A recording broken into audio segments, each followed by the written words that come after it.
Они не включили свою камеру. А вот все, они экран. Все, вы нас слышите, да, Семенович? Тогда, уважаемые коллеги, давайте приступаем или продолжаем. Сейчас слово предоставляется Вячеславу Ивановичу Семенову. Также доклад посвящен жидкому состоянию, затвердеванию, кристаллизации, тем процессам, которые происходят при переходах в этой области. Здравствуйте, уважаемый председатель, здравствуйте, уважаемые коллеги. Я прежде всего хотел бы поблагодарить за приглашение выступить на вашей конференции. Пожалуйста, следующий листочек. Приступаем к докладу. Значит, вот на экранчике вы видите рисунок. На рисунке вертикальная линия. Эта вертикальная линия соответствует температуре затвердевания. На границе она пока разделяет жидкое и твердое состояние. Жидкое состояние – это однородное состояние, жидкая фаза однородная.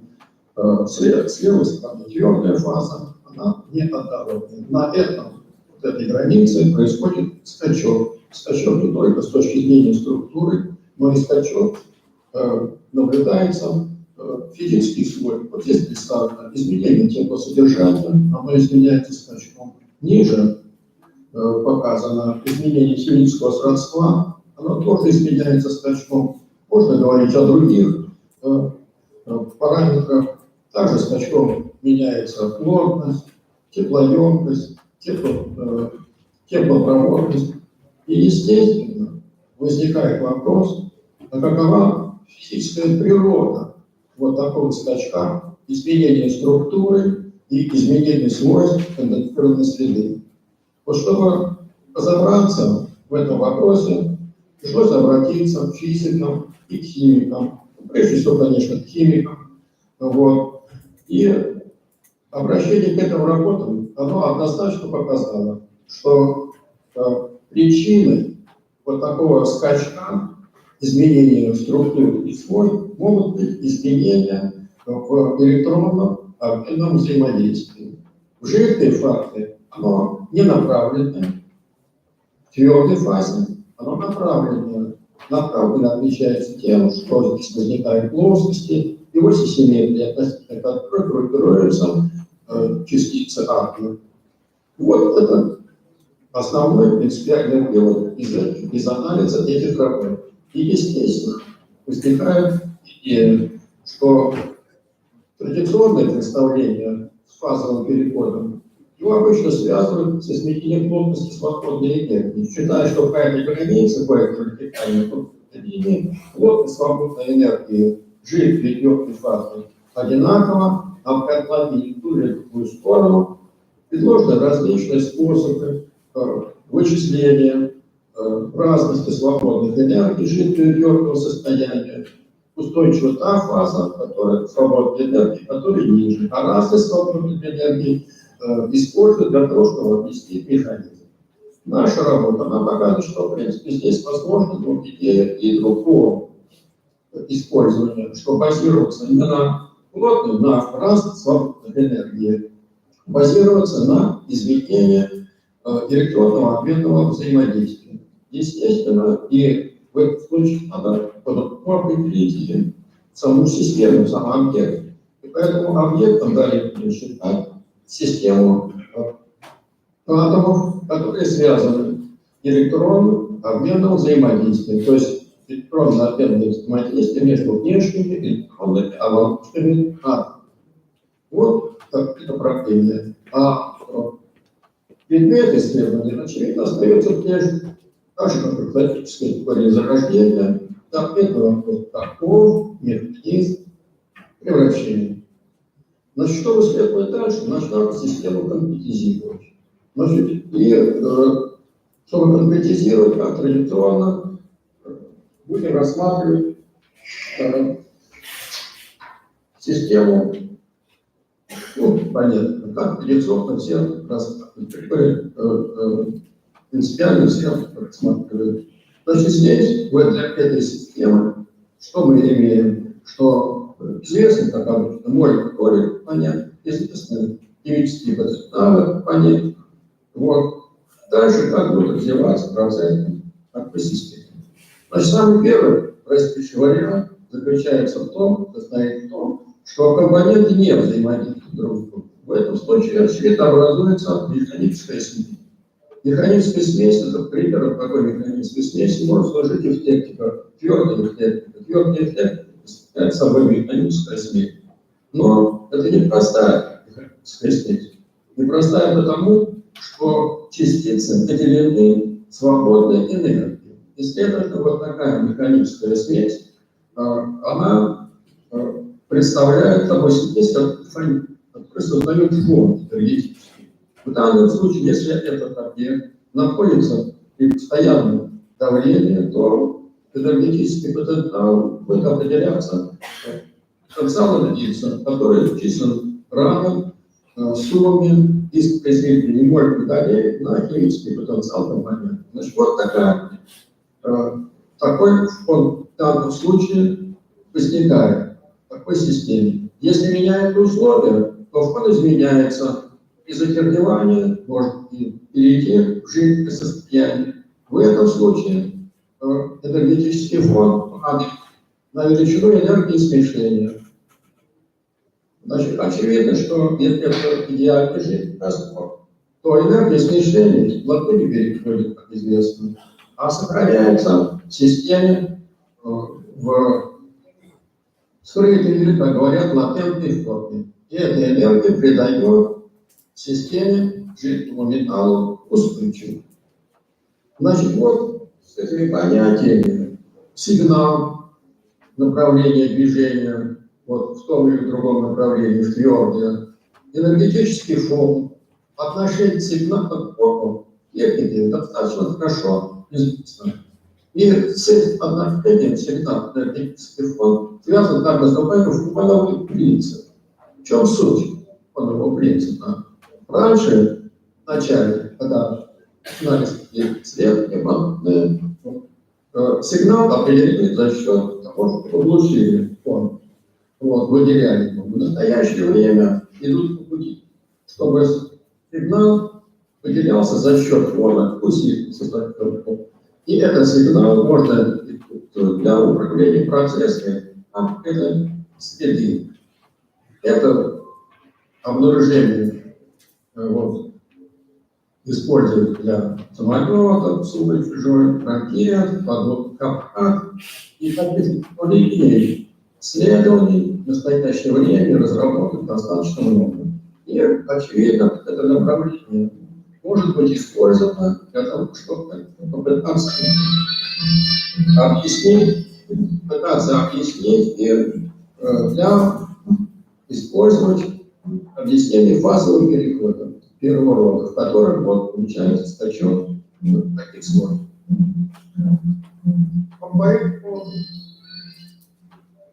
Дальше пойдем дальше. Значит, если расклад охлаждается, то температура его принимает температуру плавления, затвердевания прошлизений, и в этот момент вот там показаны исходные компоненты жидкой фазы, происходит рождение новой структуры. Вращаясь в равновесной диаграмме, здесь видите, что новая фаза, но какой-то особенность этой новой фазы. Мольная доля компонентов здесь скачком, так же как и свойства элемента. Спрашивается, каким же образом, каков механизм такого скачкообразного изделения мольной доли? Жидкой и твердой фазы. Как это происходит? Значит, причина, вот мы связали с электронным взаимодействием. Причину надо искать здесь. Вот. Но каков этот механизм изменения? Как это происходит? Может быть, природный процесс. И потребовалось опять обратиться к работам физиков и химиков.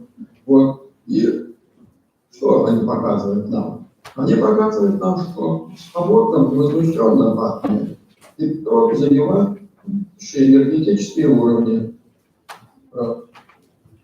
Нет электронов, которые имеют одинаковый уровень энергии. Тем не менее, это не мешает электронам активно взаимодействовать между собой. И хорошо известно такое явление, как спин. Вот. И вращение работы физиков, оно четко показывает, что электроны взаимодействуют точно так же, практически как и элементарные частицы. Физики занимаются разработкой взаимодействия элементарных частиц уже давно, свыше 100 лет уже, почти уже 100 лет уже. И, естественно, имеются громадные работы. И в качестве таких наработок это вот разработан математический аппарат, который показывает, каким образом элементарные частицы взаимодействуют. Это математический аппарат называется прином группы или метод масштабного преобразования. Смысл этого математического аппарата, в чем не математический, а физический смысл этого аппарата, значит, заключается он в следующем. Вот каждая частица – это объект, реальный объект, занимающий пространство на определенную долю. Частица взаимодействует, значит, две доли, которые занимают пространство. Но для взаимодействия пространство, которое нужно, оно несколько больше. И это пространство сам устанавливается в зависимости от того, в каком состоянии частица находится под воздействием внешней среды. И таким образом их взаимодействие происходит всегда таким образом, что результат взаимодействия стремится к локальному равновесию. В пределах этого локального пространства могут взаимодействовать 2, 3, так дальше частицы. Особенность, она заключается в том, что каждый раз это взаимодействие приходит к равновесию. И поэтому математический аппарат, который придал масштабного преобразования, сводится к тому, что реальное пространство, которое используется при моделировании, оно разбивается на самоподобные объекты, самоподобные пространства, в пределах которого вот эти взаимодействия могут происходить.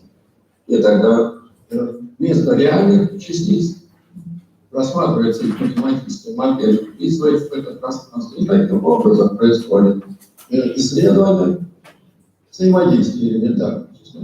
Нечто подобное мы встречаем и при затвердевании металла, при затвердевании.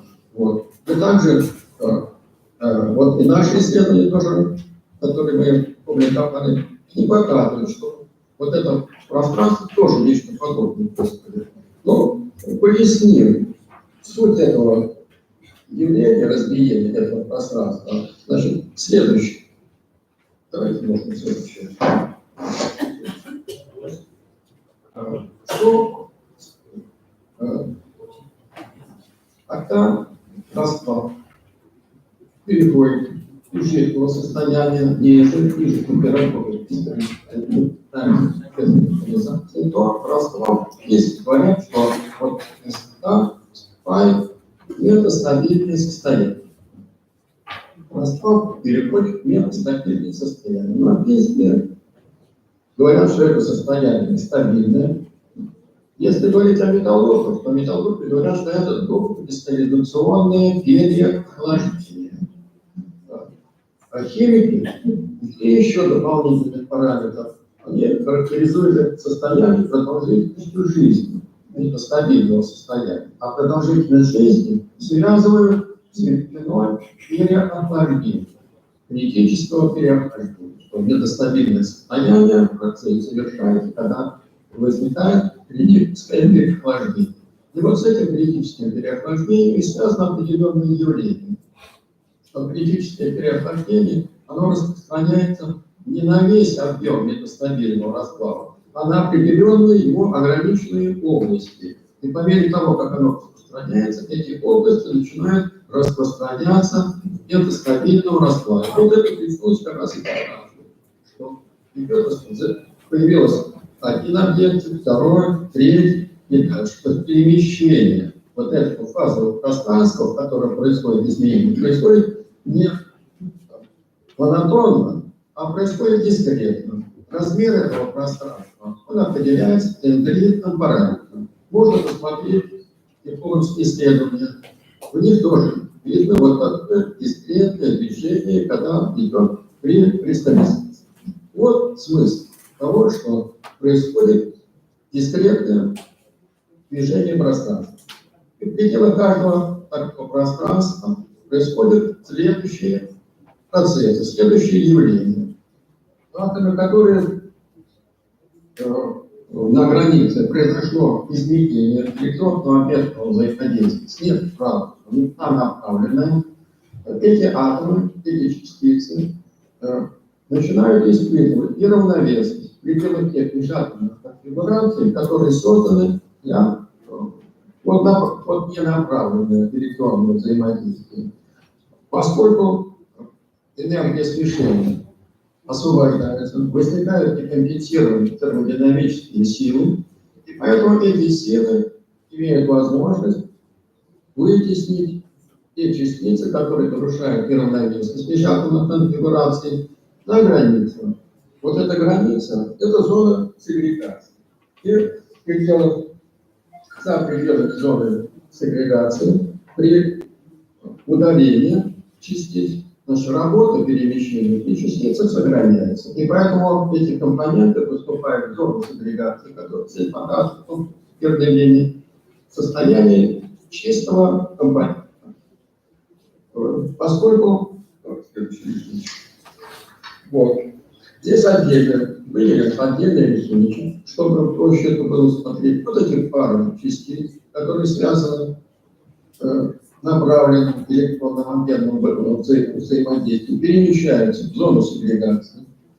Они здесь приобретают статус чистого компонента. Плотность частиц в зоне сегрегации накапливается. Накопление частиц идет к тому, что химическое сродство, как известно, увеличивается, а увеличение химического сродства ведет к тому, что возникает химическая реакция. Но перед тем, как возникает химическая реакция, частицы переходят в так называемое переходное состояние. Переходное состояние, значит, это изменяется их внутренняя структура, внутреннее строение. По крайней мере, можно говорить об изменении электронных оболочек.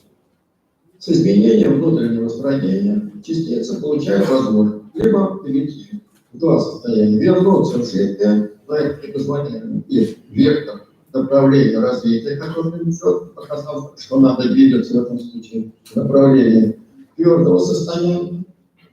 В этом направлении двигаясь, они, находясь в переходном состоянии, получают возможность связать часть своей внутренней энергии, вот дельта H, вот, превратить эту энергию в теплоту. А поскольку такая система является для теплопереноса открытой, она закрыта для диффузионного переноса, это закрытая система, и открытая система как для теплопереноса. Поэтому тепло имеет возможность уходить, вот, и частицы перешли в новое энергетическое состояние. Дальше они, если связывают энергию смещения на уровне энергии смещения, образуется жидкий раствор. Если связывать большее количество энергии, то может образоваться новая фаза. Если связывать еще больше, образуется химическое соединение. И таким образом идет процесс зарождения и кристаллизации. Ну, в заключение, что здесь можно сказать, что вот предложенный механизм совершенно четко объясняет, что другой он дает возможность четко объяснить. И второе, что можно здесь отметить, что этим процессом можно управлять. Этот процесс поддается управлению. Управлять можно моделированием, модифицированием, влияя на этот процесс. Управлять можно различными полями, электрическими, магнитными, перемешиванием. И поэтому мы сталкиваемся, приходим к тем аддитивным технологиям, которые сейчас традиционно активно развиваются. То есть мы можем на этом принципе активно рассматривать физику этих процессов. В то же время мы можем видеть также второе направление, что это вот в этом направлении через фазовый переход достаточно сложно, от фазового перехода можно отказаться и брать порошок в твердом состоянии, соответствующей мощной деталями, когда мы разрабатываем новые сплавы или повышаем плотность. Вот. Порошок брать, гулять связующее, через слезу передавать соответствующую форму изделия, а по высокотемпературной диффузии связывать эти компоненты. Это так называемые технологии. Таким образом, это вот механизм, предложенный вам, он в равной мере действует для всех современных технологий. Благодарю за внимание. Спасибо. Вопросы есть? Вопросы? Да. А вот вам известна теория, там это доказано, это учебных пособиях, описанный процесс кристаллизации, очень понятный, простой, профессора Московского института. Ну, я понимаю, что можно здесь разные определить, но что вы такой технологии? Я вас спрашиваю. Это на ваше усмотрение. Вы считаете, что более правдоподобно, так пользуетесь историей? Нет вопросов. Потому что там очень все просто и доступно, и понятно написано. Ну да, пожалуйста, процесс перехода из жидкого состояния в твердое, если вы там рассматриваете область твердых раствор, происходит за счет двух процессов, двух параллельных. За счет процесса диффузионного распада жидкости и диффузионного взаимодействия между жидкой и прежде выпущенным кристаллом. И вот эти два процесса определяют процесс перехода из жидкого состояния в твердое и изменение состава. Значит, коэффициент диффузии жидкости на 4-5 порядков выше, поэтому этот процесс реализуется быстро. А вот диффузия жидкой и твердой, они... Еще раз скажи, в этом вот теория есть, которая учат студентов в институте взаимодействия. А вы что-то вот это говорили, ну я вообще ничего не понимаю, о чем вы там говорите. Ну, пожалуйста, можно, кто хочет пользоваться вашим предложением, без вопросов. Еще вопросы есть? Нет? Да.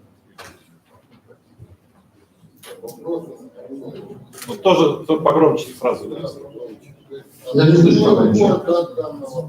Данной теории, да, ставит вопрос при переходе в жидкое, да, очень значительно. Я плохо слышу, ваш вопрос. Вы возьмите микрофончик так, чтобы вы подойдите сюда к президиуму.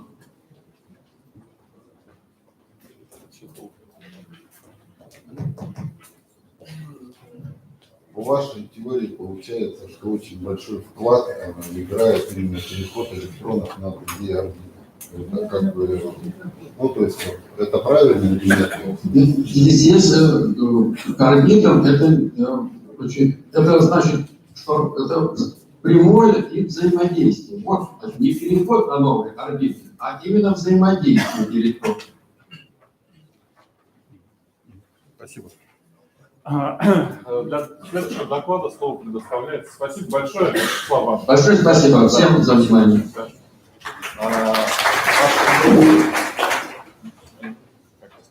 международном фарме, президенту фирмы Синтеркаст, руководителю комитета ИСО по чугунным молекулярным графитам.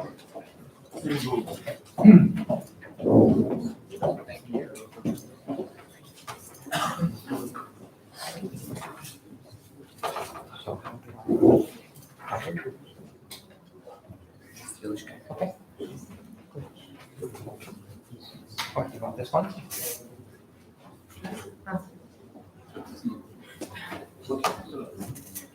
Слышно? Okay, good morning. Доброе утро. So the thermal analysis of cast iron measures the precipitation of the graphite and the solidification of the iron. Термоанализ кристаллизации чугуна, он измеряет выделение графита и затвердевание чугуна. So if we want to understand the thermal analysis, we should begin with a review of the solidification. Если вы хотите понять термоанализ, то нам нужно начинать с процесса затвердевания. And let's begin with gray iron. И давайте начнем с серого чугуна. So gray iron begins with nucleation of the graphite. Серый чугун начинает с образования центров кристаллизации графита. And the graphite grows very rapidly. И графит растет очень быстро. And as you can see in this diagram, it branches. И как вы видите на этой диаграмме, вот эти ответвления.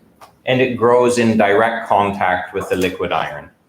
И он растет в прямом соединении, в контакте с жидким чугуном.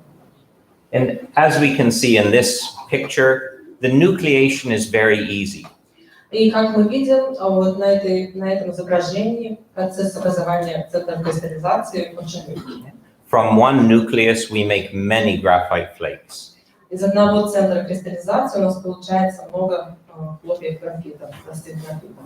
But what's important for thermal analysis Но то, что важно для термоанализа, is that as the graphite consumes carbon from around it, это то, что насколько графит поглощает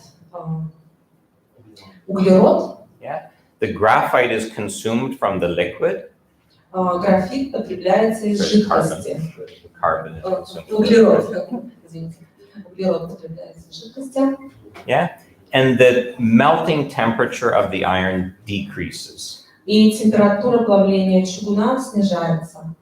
And this allows the iron phase to solidify around the graphite. И это позволяет чугуну затвердевать вокруг графита. Yeah, so we always have to ask in thermal analysis, what is causing the heat release? И мы часто спрашиваем, нам нужно спрашивать при термоанализе, что вызывает выделение тепла. Is it the 3% of carbon? Это 3% углерода? Or is it the 90% of iron? Или это 90% чугуна? And of course, it is the iron that dominates. И, конечно же, это углерод, который доминирует. Yeah. Iron, you said. Yeah. Железо, извините. And so, in summarizing the growth of graphite flakes, the nucleation is very easy. Подводя итоги, процесс образования центра кристаллизации в сером графите очень легкий. And the growth in direct contact with the liquid is very fast. И рост при прямом контакте с жидкостью очень быстрый. And we'll see how this affects the thermal analysis. И мы увидим, как это влияет на термоанализ. But first, let's compare it with ductile iron. Но вначале давайте сравним с шаровидным, с высокопрочным чугуном шаровидным графитом. So the solidification of ductile iron is very different. Ну, таким образом, процесс затвердевания шаровидного чугуна очень совсем другой. In ductile iron, every graphite particle needs a discrete nucleation. В высокопрочном чугуне каждая частица графита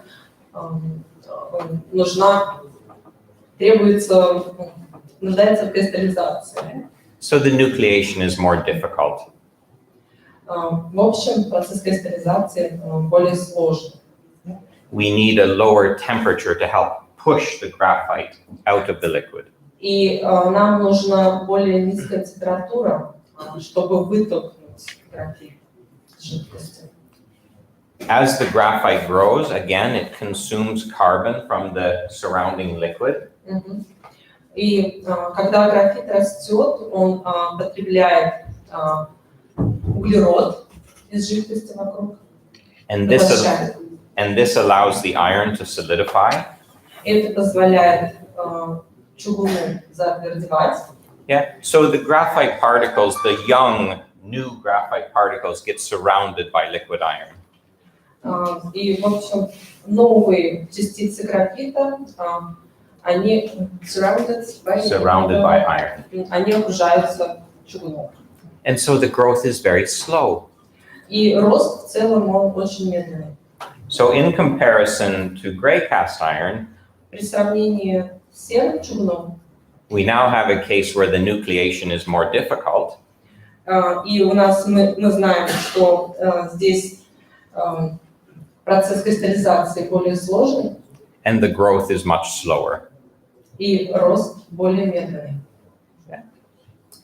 So if we look at the chain of events, the sequence that caused, or the sequence that determined the result of the thermal analysis of the cooling curves. В целом, если мы рассмотрим цепь событий, последовательность, которая влияет на результаты термоанализа, the first step is that the precipitation and growth of the graphite consumes the carbon from the liquid.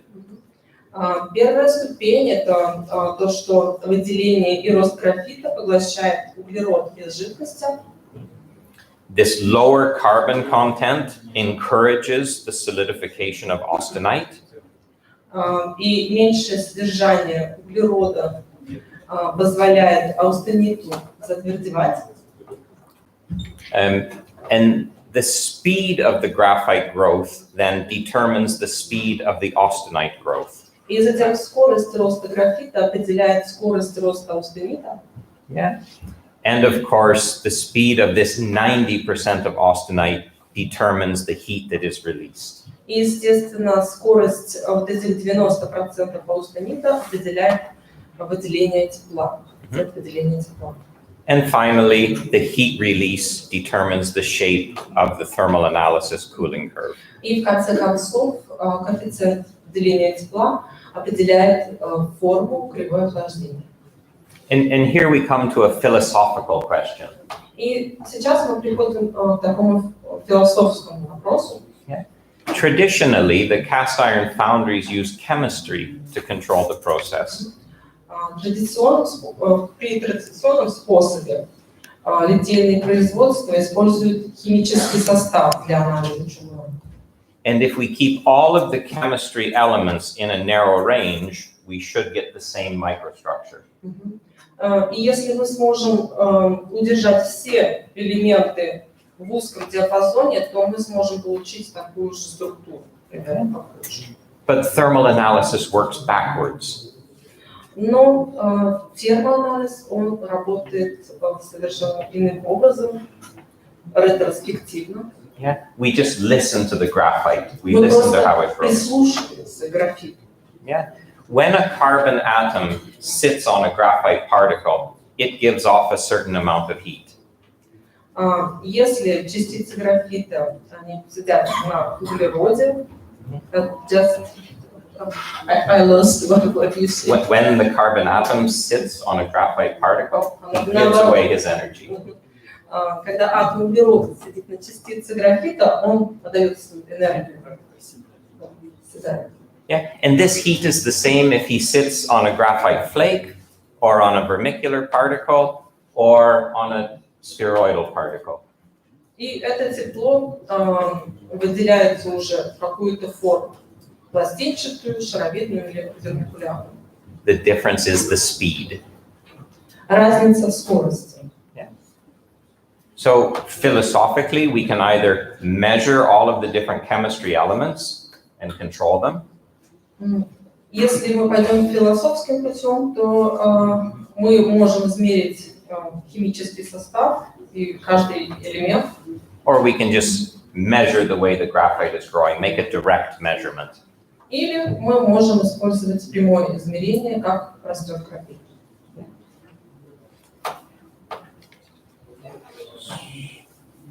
So this is a typical cooling curve. It's for compacted graphite iron, actually. Это стандартная, типичная кривая охлаждения ЧВГ.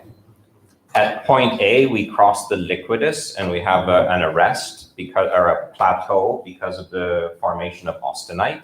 At point A. A. В точке А у нас здесь ровный участок графита.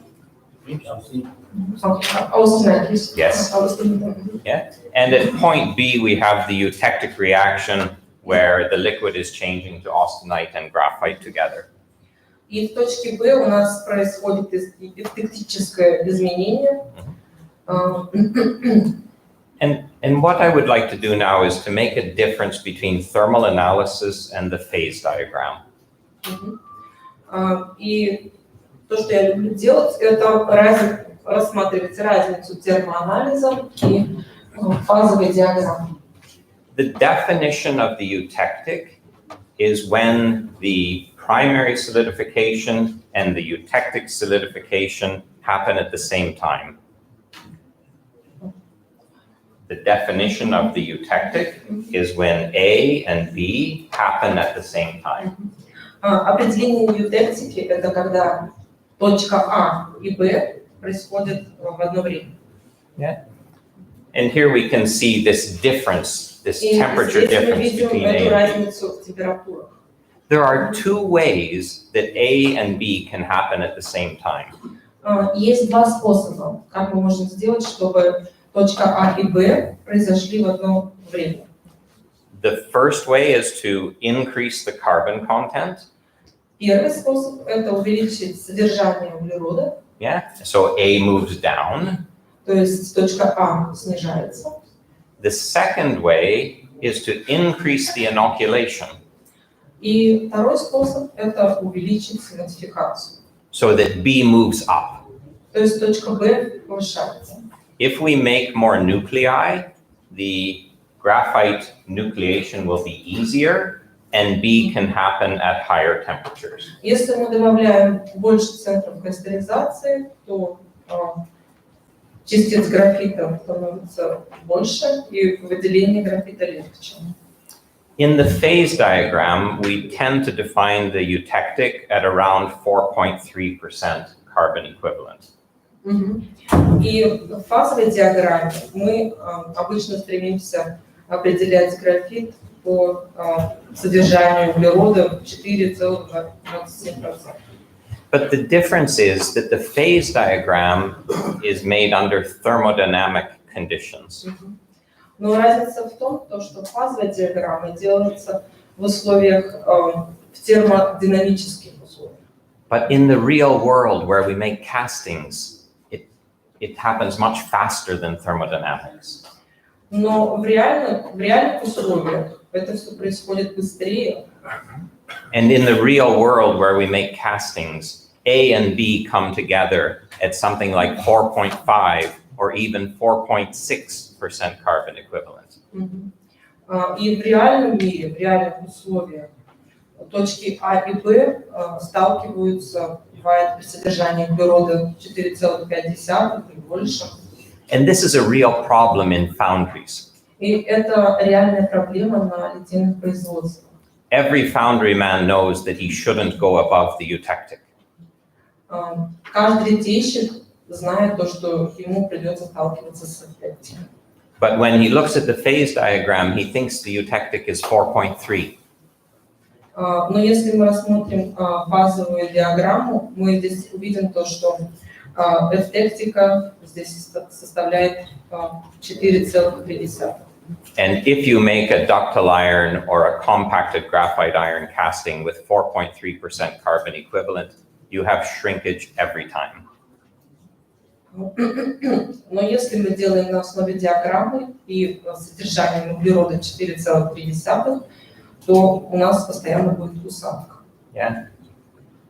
So in a textbook, we might see a thermal analysis cooling curve that looks something like this, an isothermal cooling curve. На следующей картинке в диаграмме вы можете увидеть кривое охлаждение таким образом. And I'd like to discuss this difference between thermodynamics and kinetics. И здесь бы я хотел обсудить разницу в термодинамике и кинетике.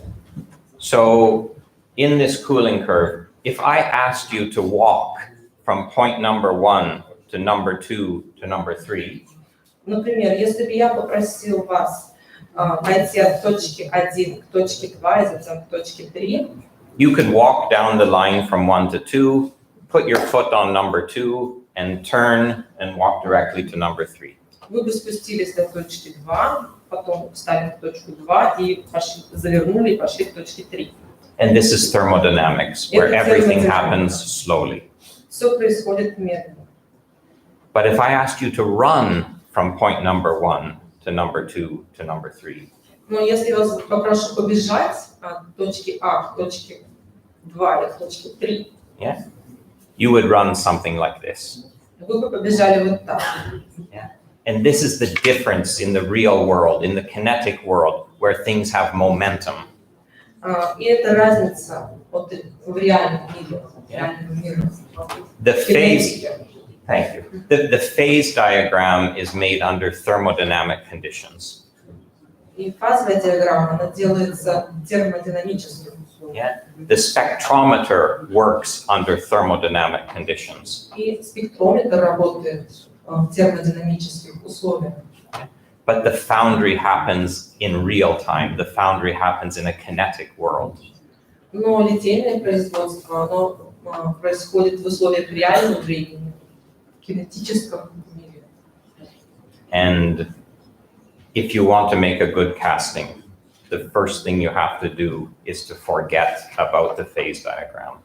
И если вы хотите сделать хорошие плитки, первое, что вам нужно сделать, это забыть про фазовую диаграмму. Find the eutectic based on the cooling curve. Эвтектика, основываясь на кривой охлаждения, And work according to that eutectic. и работайте на основе вот этой эвтектики. Increase the carbon equivalent, increase the inoculant until A and B come together. Увеличивайте содержание углерода, увеличивайте модификацию, и пока вы не достигнете сочетания А и Б. Okay, so let's look at examples of cooling curves. А теперь давайте рассмотрим примеры кривых охлаждения. We'll begin with gray cast iron. Мы начнем с серого чугуна. We have an austenite arrest, maybe around 1160 degrees. Аустенит у нас здесь примерно находится на уровне 1160 градусов. And we have the start of graphite growth, maybe around И 1145. начало роста графита у нас здесь на уровне 1150 градусов. So what we see is that the nucleation is very easy. So the graphite growth begins at a high temperature. И то, что мы видим, кристаллизация здесь очень легкая, And the growth is very fast. и рост очень быстрый. So there's no undercooling. И нет недоохлаждения. Overcooling. Undercooling. There's no undercooling.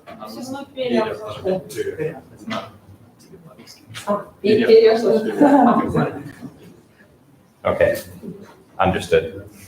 And now let us look at ductile iron and compacted graphite iron. А теперь давайте сравним высокопрочный чугун и Ductile iron and compacted graphite iron. и ЧВГ.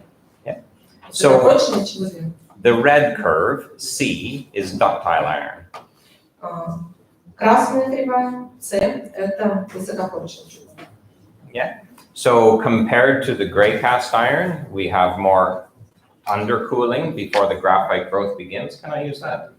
В сравнении с серым чугуном у нас здесь больше переохлаждения.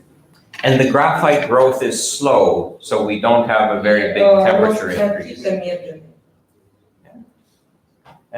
But to make ductile iron, we want to have a lot of nuclei to encourage the graphite growth.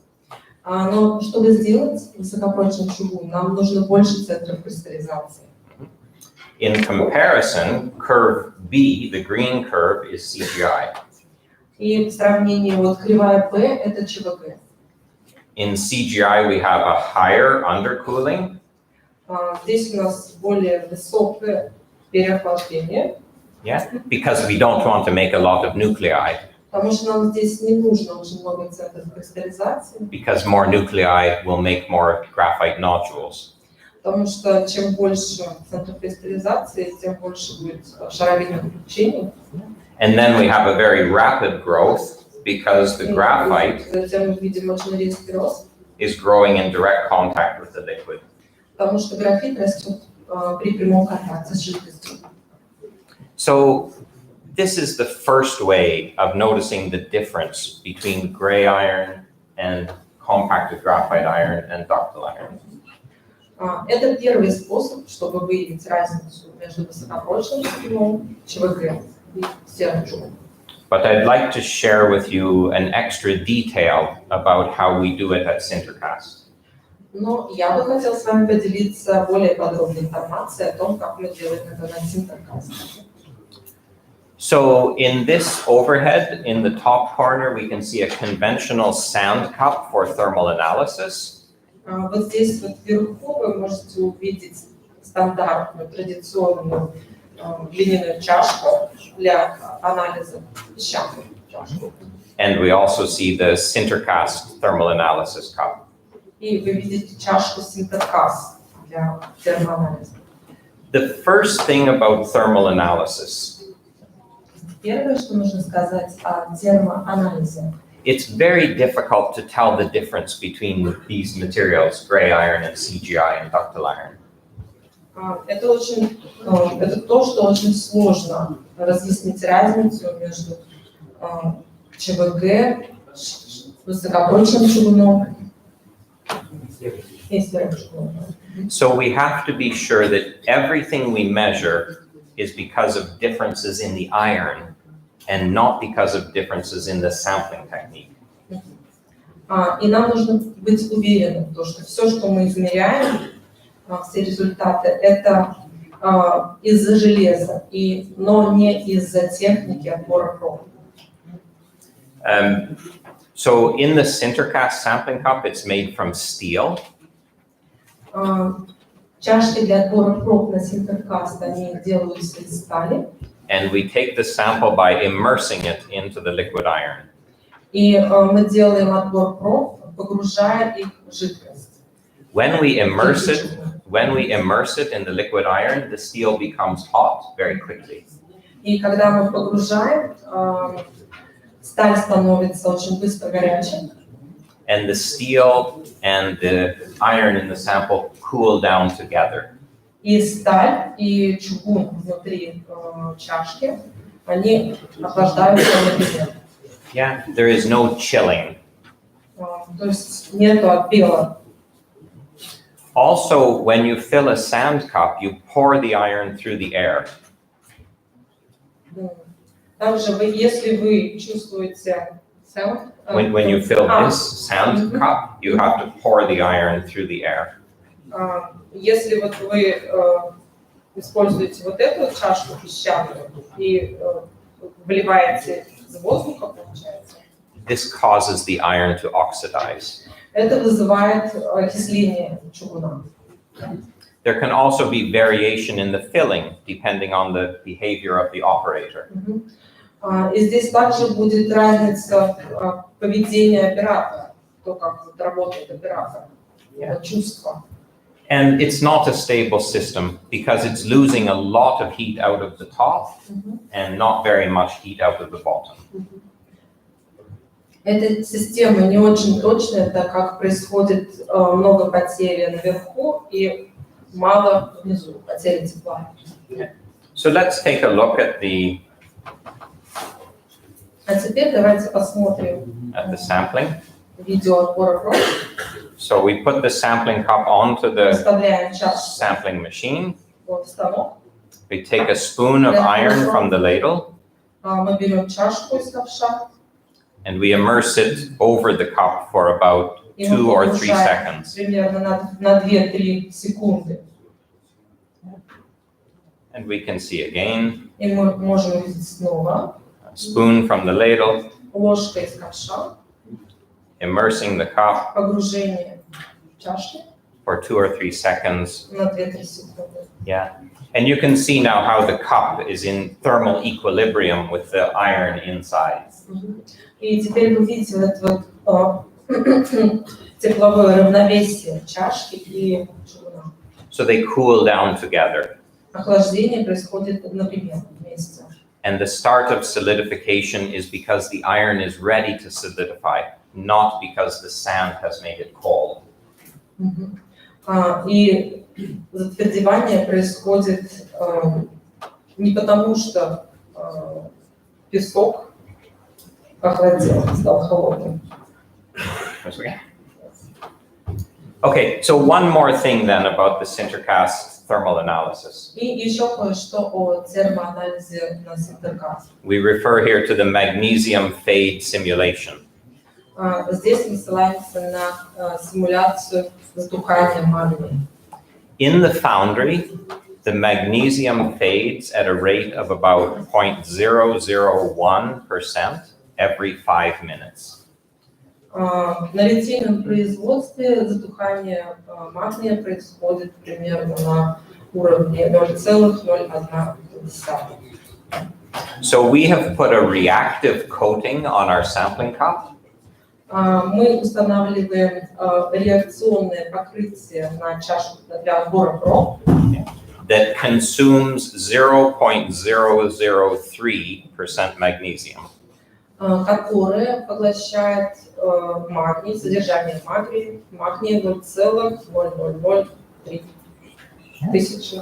So inside of this sampling cup, Внутри вот этой чашки для отбора проб we have a thermal convection current. у нас происходит тепловая конвекция, And in the bottom of the sampling cup, there is a separated region. и на дне мы видим разделенный участок. And in this separated region, the iron can react with the coating. И в этом разделенном участке чугун, происходит реакция чугуна с реактивом To reduce 0.003% in the bottom. для снижения вот этих вот 0,01%. So inside of this tube, there are 2 thermocouples. Внутри вот этих вот двух термопар, The first thermocouple is in the center. первая термопара, она в центре находится, So it's measuring the way the iron is now. она измеряет то, какое состояние у чугуна на данный момент. The second thermocouple is touching the bottom of this tube. Вторая термопара, она касается дна вот этой трубки. It's down here, surrounded by this reacted iron. Она окружена вот этим чугуном, в котором происходит реакция. So it's telling us how the iron will be after it loses 0.003% magnesium. It's telling us how the iron will be after 15 minutes. Она показывает нам, каким станет чугун, когда он потеряет вот эти вот 0,01% магния, и каким он станет через 15 минут. So let's look at those section of the sampling cup. Теперь давайте рассмотрим сечение чашки для отбора проб. So we have sectioned and etched, yeah, Мы вытравили, and we can see the protective tube. мы видим защитную трубку. Here in the bulk iron, we have a good CGI structure. вот здесь вот, где выпуклый регион, выпуклый участок, мы видим структуру ЧВГ. And down in this reacted area, we take a microstructure just from the border. И затем мы взяли микроструктуру из дна чашки. We have good CGI at the top. И внизу у нас хороший ЧВГ, наверху, видите. And in the bottom, we have flake graphite. И внизу мы видим пластинчатый графит. And because we have lost magnesium, the flake graphite becomes stable. Так как мы потеряли магний, пластинчатый графит остался стабильным. Yeah. And because it's so close to the wall and the cooling is so fast, it is a type D graphite. Из-за близости к стенке этот тип называется тип D. Okay, so we can see how the graphite changes shape as we add magnesium. И здесь мы видим изменение формы графита в зависимости от магния. If we don't have any magnesium, we make gray iron. Если у нас нет магния, мы делаем серый. When we add enough magnesium, we make ductile iron. Если у нас достаточно магния, мы делаем высокопрочный чугун. And in the middle, we have a stable plateau for CGI. В серединке у нас ровный участок кривой, это для ЧВГ. In our first example, let's assume that the iron is at point C. В нашем первом примере давайте представим, что чугун находится на уровне точки С. So in the center of the sampling cup, the iron is here. В центре термопары чугун находится здесь. And at the bottom of the sampling cup, after losing 0.003% magnesium, the iron is here. И после потери 3000 магния чугун уже здесь. Both of these points are on the CGI plateau. И оба этих участка, они пологие. Yeah. So we have CGI in the middle of the sampling cup, and we also have CGI at the bottom. То есть у нас ЧВГ как в центре, так и на дне чашки. So both of the cooling curves look like CGI with this high recoalescence, with this high increase in temperature. Обе вот эти кривые выглядят как ЧВГ с высоким коэффициентом реквалесценции. Now let's look at what happens at point B. А теперь давайте рассмотрим, что происходит в точке Б. Again, the center of the sampling cup is on the CGI plateau, so we have good CGI. Центр данной точки снова находится на ЧВГ, у нас хороший ЧВГ. But in the bottom of the cup, after we lose 0.003% magnesium, we're down here and we make flakes. Но внизу чашки, на дне чашки, после потери 3000 магния, мы получаем уже пластинчатый графит. So at point B, В точке Б still the center cooling curve looks like CGI. центральная кривая, она выглядит как ЧВГ, все так же. But the bottom cooling curve has now changed, and this is because of the solidification or the precipitation of, линия, она уже меняется. and this is because of the growth of flake-type graphite. Это из-за роста хлопьевидного графита. We showed earlier that flake graphite nucleates at a higher temperature. Ранее мы показали то, что серый графит, серый чугун, хлопьевидный графит образуется при температуре, при высокой температуре. So this formation of flake graphite at the higher temperature Вот это вот образование хлопьевидного графита происходит при высокой температуре. tells us how close we are to the left side of the plateau. И оно показывает нам, насколько мы близко находимся к левой части данного пологого участка кривой. And all of this area under the curve is telling us how much flake graphite has grown. И вот эта вот вся часть, которая находится ниже кривой, ниже этого пологого участка, показывает, насколько много мы получили хлоридного графита. Yeah. So I want to show, well, first of all, В первую очередь, я This- хотела показать. this is what we can see from a normal thermal analysis. Это то, что мы можем получить при стандартном термоанализе. But it's not enough to know that you have CGI. You have to know where you are on the CGI plateau. Но этого еще недостаточно, чтобы знать, какой у вас будет ЧВК. Нужно знать, где вы находитесь на участке. Yeah. And this reaction in the area of the bottom thermocouple tells us where we are. И вот именно вот эта реакция, которая происходит в термопаре, которую показала на второй диаграмме, показывает, где мы находимся. So I'd like to look at the difference between location B and C in terms of shrinkage in the foundry. Я хотела показать эту разницу между точками B и C в связи с таким явлением, как усадка. Yeah. And this is a simple test piece that shows us the shrinkage behavior. Вот эта простая заготовка показывает нам характеристики усадки.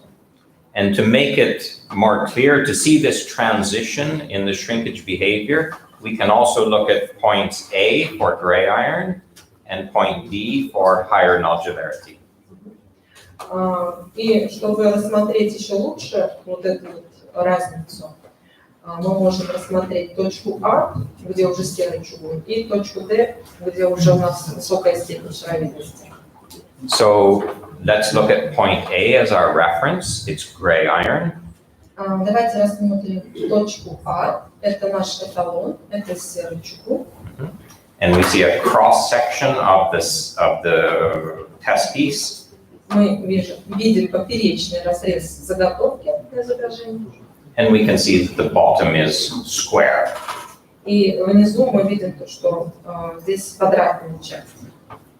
When we move to point B, Если мы переходим к точке B, we have a low treated CGI. Здесь у нас ЧВГ с небольшой обработкой. We have a good compacted graphite structure. Здесь у нас хорошая структура ЧВГ. And again, a square bottom, no shrinkage. И опять мы получаем квадратную нижнюю часть и усадку нет. But when we move to point C, Но когда мы переходим к точке С, we now have the same type of graphite structure, мы получаем такую же структуру графита, but we start to have shrinkage in the test piece. но здесь у нас уже начинается усадка заготовки.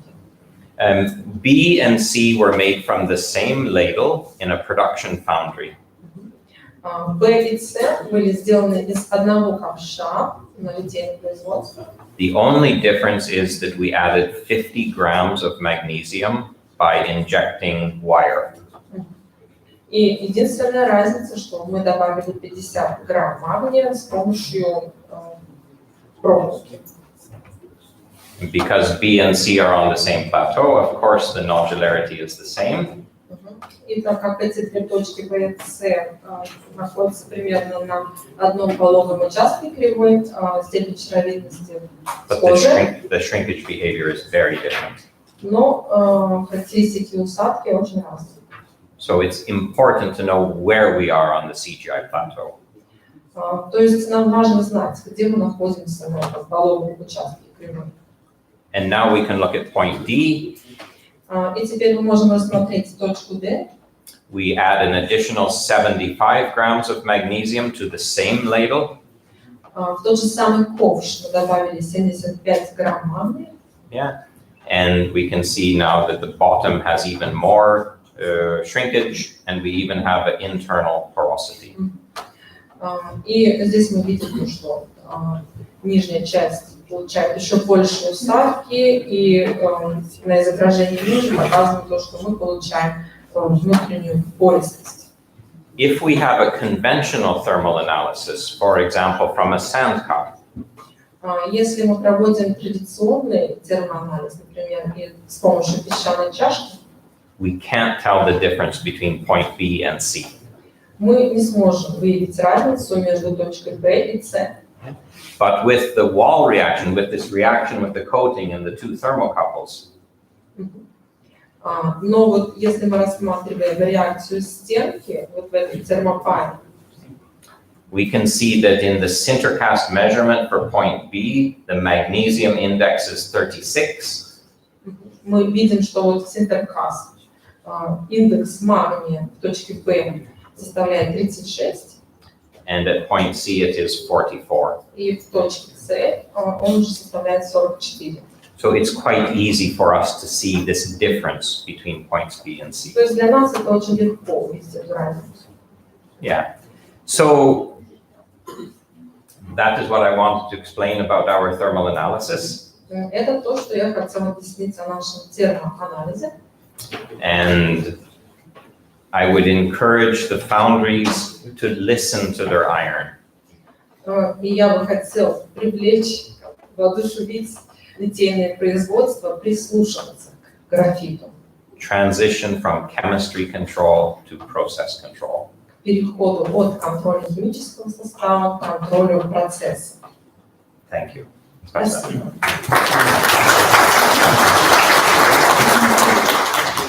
Спасибо. Вопросы? Question? Вопросов нет? Неожиданно. Потому что, по-моему, желающих было много, да? We have one question. Index of magnesium. What is it?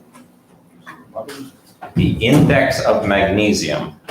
So it is an interpretation of the cooling curves to provide a single number that is easy for the foundry man to understand and to use to control the process. Вопрос был, что означает индекс магния. Это простое число для определения кривой охлаждения, и это простой способ, как вот определять эту кривую охлаждения. Да, для работников Синтеркас. And how you usually find it? How? How you usually find it? This index.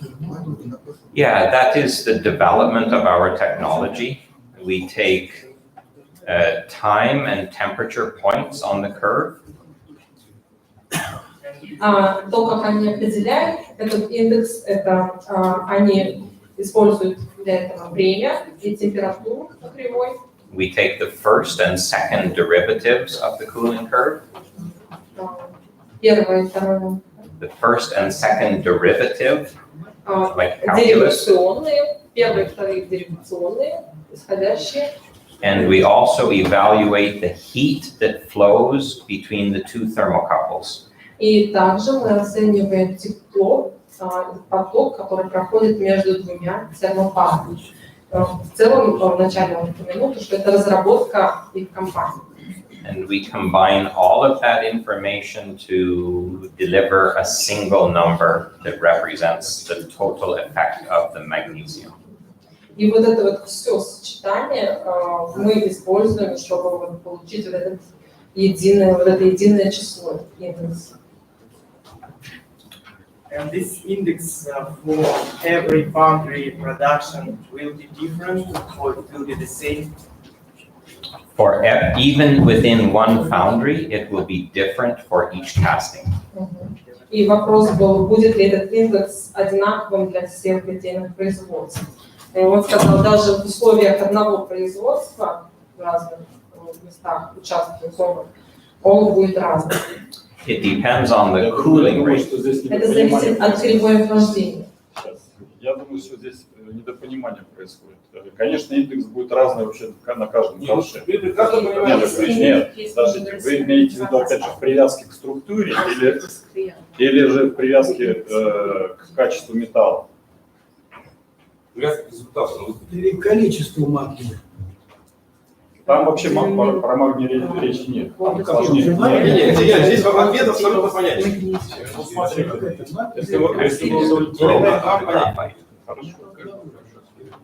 One more question about material which is situated on the bottom of The cup? yes. И вопрос по материалу, of material? который используется на дне чашки. It's the iron from the ladle, right? We take the spoon from the ladle, so all of the iron in the cup is the same. Все одинаковое. We have just reduced the magnesium by 0.003%. Мы всего лишь снижаем содержание магния. So basically, we're moving from the center around here Вот здесь мы съезжаем с центра примерно вот так, to the bottom around here. до этой нижней точки. Look at this way. When you Смотрите таким способом.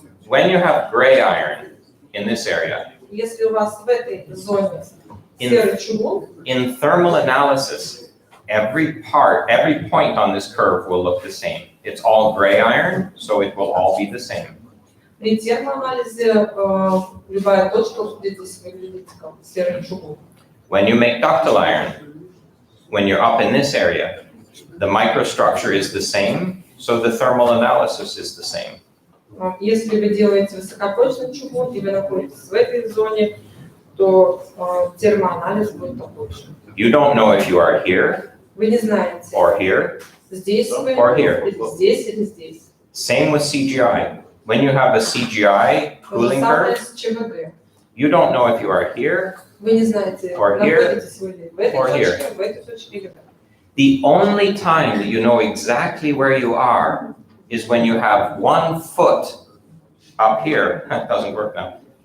When you have 1 foot here on this side of the curve Единственное, когда вы знаете, где вы находитесь, у вас одна нога здесь and the other foot here. и другая нога здесь. In the entire continuum of gray iron and CGI and ductile iron, the only time that you know where you are is when you stand on both sides of this transition.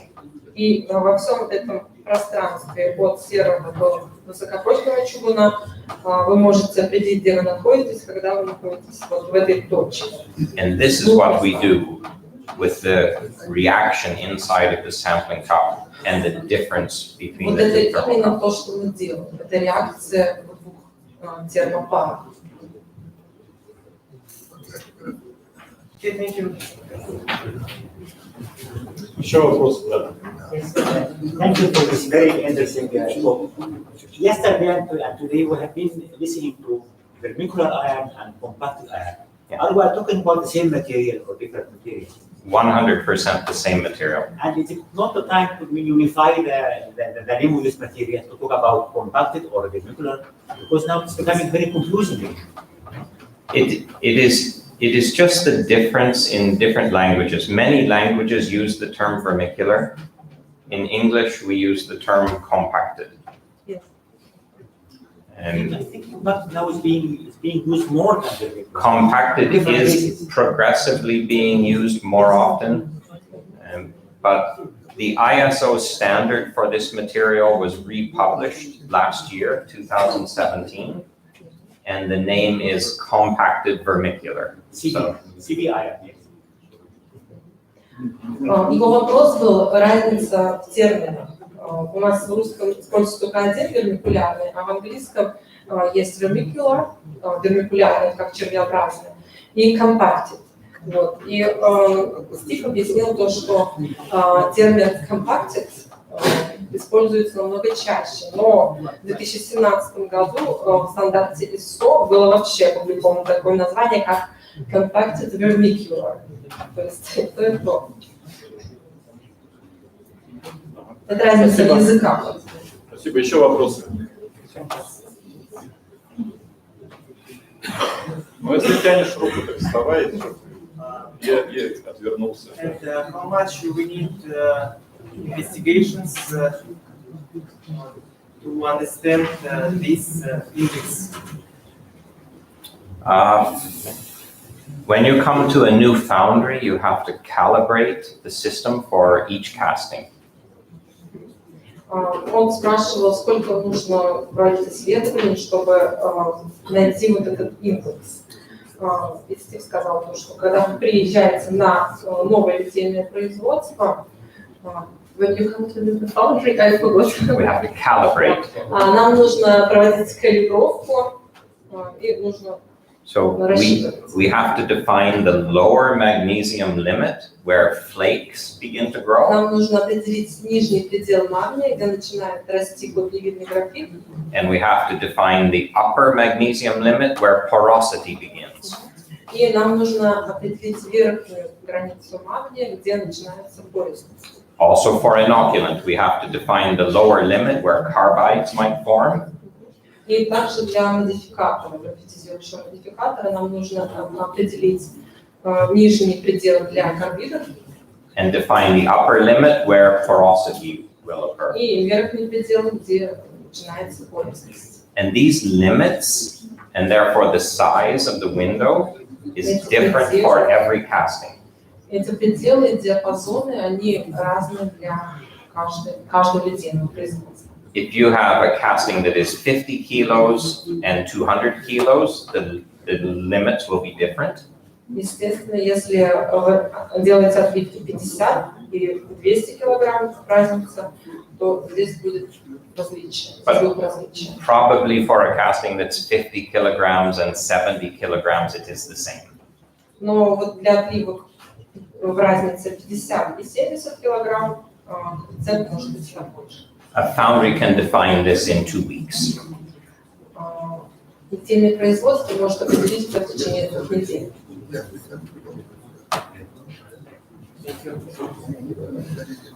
Спасибо. Еще вопросы? Насколько жесткий требования состава посели углероды? Can you say how high are the requirements to the sulfur and carbon content? Yes, so sulfur content should generally be below 0.02. 0.02. Это сера. Yeah, we can take up to 0.022 or 0.023, but good practice should be lower. Мы можем чуть-чуть перемещаться от 0,2 или 0,3 фунтов, но примерно вот в этом диапазоне. Carbon content should be around 3.6 to 3.8%. И содержание углерода от 3,6 до 3,8. Silicon 2.0 to 2.3. Силикон 2, кремний от 2 до 2,3. And so the requirements for sulfur and carbon and silicon are exactly the same as for ductile iron. И требования для содержания там серы, углерода такие же, как для высокопрочного чугуна.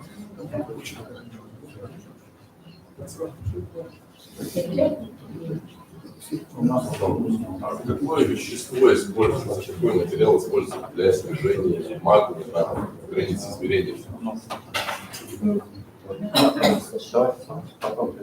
Что используется, какое вещество на дне измерительной чаши для снижения магния на какой-то What material do you use at the bottom of a thermocouple to reduce magnesium crystals? It is weak oxides. Это оксид. Yeah, it is a coating that contains some unstable oxides. Это как содержание нестабильных оксидов. Оксидов чего?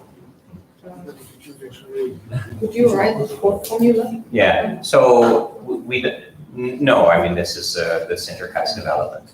Он говорит, какую формулу он не может написать, это разработка с интеркассом. Спасибо. Еще вопрос. А в вашей технологии предусмотрена поздняя графитизирующая обработка расплавов форм? Do you consider the later addition of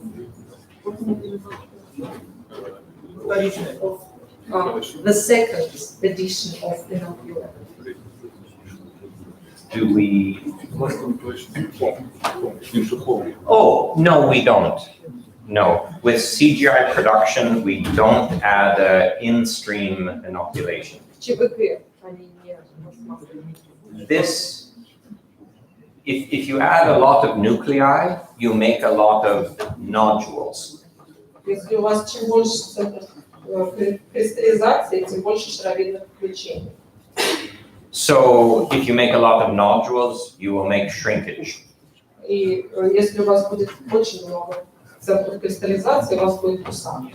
And we see here in the green curve for CGI, На зеленой кривой для ЧВГ вы видите.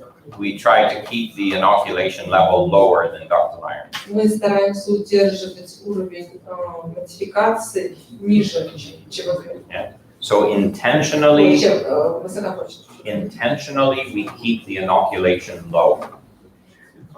И так вот мы изначально, у нас так преднамеренно, что мы удерживаем уровень низкий.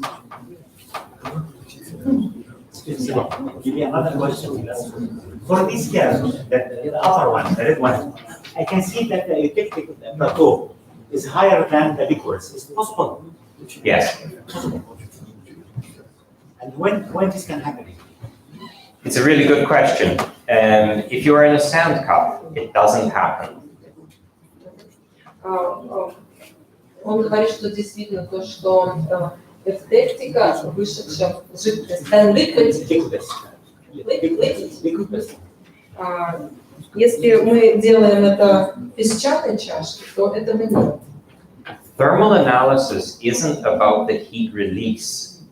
It's not about the heat release. Термоанализ, он не связан с выделением тепла. Thermal analysis is a heat balance. Термоанализ – это баланс тепла, Yeah. тепловой баланс. We have the heat generated by the solidification, Тепло у нас выделяется при затвердевании, and we have the heat loss out of the cup. и потеря тепла, она выходит из чашки. In a sand cup, the heat loss is very fast.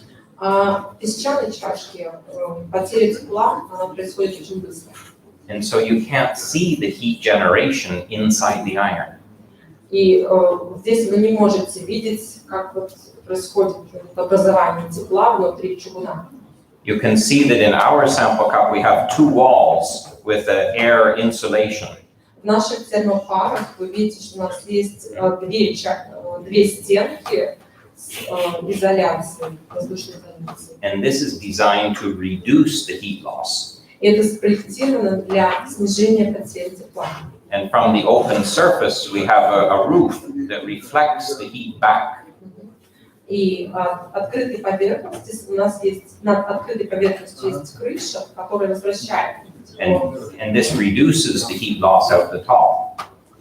И она также сокращает потери тепла наверху. And because we've reduced the heat loss, then we're better able to see the heat generation. И так как мы снижаем потери тепла, мы можем лучше видеть вот это вот, выделение тепла, как происходит, образование.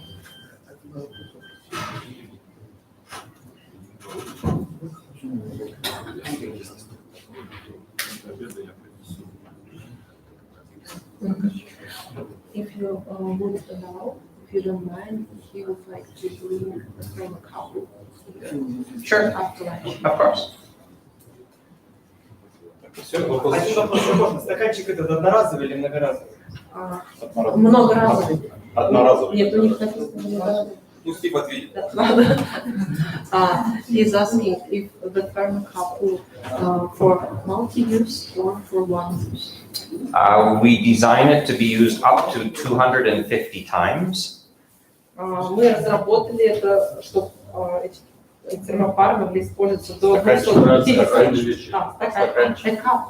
A cup, one time. Одноразовый. One time for the cup, up to 250 for the thermocouple. Для термопар от 250 до 250, а для чашки я перепутала, поэтому перевела. Еще вопрос, пожалуйста. Еще один вопрос. А сколько стоит этот стаканчик? We take that in the coffee break. Мы это обсудим на перерыве. сверху. Все, тогда спасибо, да? Thank you. Good, thank you.